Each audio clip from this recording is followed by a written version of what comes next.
sa mundong ito, laking tuwa ng magulang mo, at ang kamay nila ang iyong ilaw.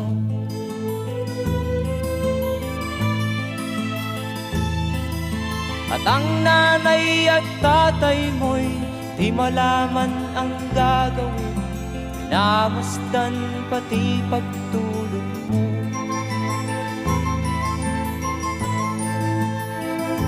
At sa gabi nagpupuyat ang iyong nanay sa pagtimpla ng gatas mo.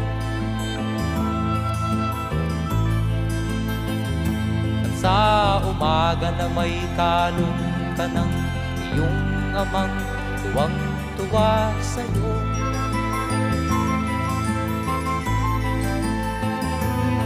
Ngayon nga ay malaki ka na, nais mo